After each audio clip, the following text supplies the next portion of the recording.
नमस्कार, प्रतीक्षा रेसिपीजमध्ये आपले खूप खूप स्वागत आहे. आज आपण अतिशय खमंग आणि पौष्टिक असे कोथिंबीरीचे थालीपीठ बघणार आहोत. खूप खमंग होतात, चविष्ट होतात.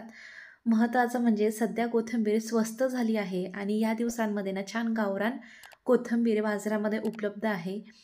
चला तर मग ह्या रेसिपीला सुरुवात करूयात. तर इथे सर्वात अगोदर एक जुडी मी कोथिंबीरीची व्यवस्थित निवडून घेतली आहे. त्यानंतर 2 ते 3 पाण्याने स्वच्छ धुवून घेतली आहे. पाणी यातलं निथळून घेतलं आहे आणि त्यानंतर आपल्याला बारीक ही चिरायला घ्यायची आहे.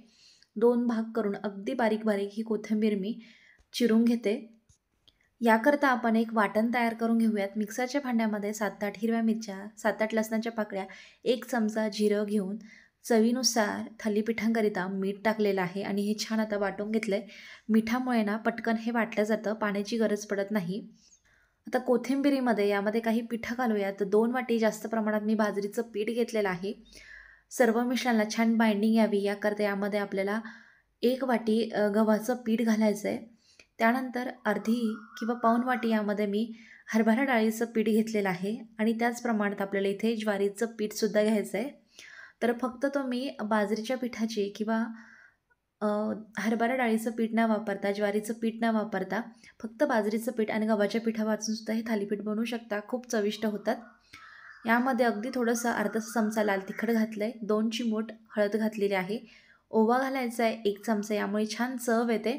आणि त्यानंतर तीळ खाणं खूप गरजेचं आहे. त्यामुळे कुठल्या ना कुठल्या रेसिपीमध्ये, पदार्थामध्ये अवश्य वापरावेत. यामुळे थालीपीठसुद्धा छान लागतं. तर 2 मोठे चमचे तीळ आहे. त्यानंतर आपण केलेलं हिरव्या मिरचीचं वाटण यामध्ये मी टाकून घेतलेलं आहे.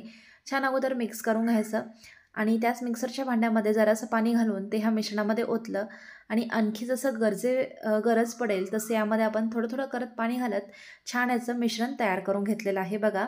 सैलसर ठेवायचं आहे म्हणजे थालीपीठं थापायला सोपं जातं आणि ते खूप जास्त वातडसुद्धा होत नाही. जर मिश्रण घट्ट असेल ना तर थालीपीठं कडक होतात, वातड होतात. मग खायला छान लागत नाही. आता बघा साधारण एवढा गोळा घेतलेला आहे मी. तवा गरम करून त्यावर छान अगोदर तेल पसरून घेतलं, लावून घेतलं. ह्या मिश्रणावर ना थोडासा बारीक चिरलेला कांदा टाकून घेतलेला आहे. कांद्यामुळे खूप छान चव येते थालीपीठाला. ट्राय करून बघा. आणि हाताने बघा बोटं छान ओली करत, हात ओला करत असं मी पातळसर मस्त असं थालीपीठ थापून घेतलेलं आहे. थालीपीठाला अशी आपल्याला होल करून घ्यायची आहे. थंड पाण्यामध्ये बोट बुडवत आणि मग मी याला होल करून घेतले. चटका बसत असेल तर चमच्याने किंवा उसटणीच्या मदतीने होल करून घेऊ शकता. यामुळे काय होतं, यामध्ये आपण तेल सोडतो आणि छान असं हे थालीपीठ भाजलं जातं, वाफवलंसुद्धा जातं. आता साधारण 1-1.5 मिनिटासाठी मध्यम आचेवर यावर आपल्याला झाकण ठेवायचं आहे, म्हणजे कांदा वाफवला जाईल, पिठं जी असतील किंवा कोथिंबीर असेल तीसुद्धा छान पटकन वाफवल्या जाईल. आता खालच्या बाजूने ना छान खमंग खरपूस भाजला गेलेला आहे. आता पलटी करून घेऊयात आणि दुसऱ्या बाजूने भाजून घेऊयात. मी हे थालीपीठ तुम्ही बघितलं असेल डायरेक्ट तव्यावर थापून घेतलं. जमत नसेल तर सुती कापडावर, ओल्या कापडावर छान मिश्रण थापून आणि मग ते तुम्ही तव्यावर टाकू शकता. तर असं छान दाबत-दाबत प्रेस करत छान खमंग खरपूस असं थालीपीठ भाजून मी सर्वच इथे तयार करून घेतलेलं आहे.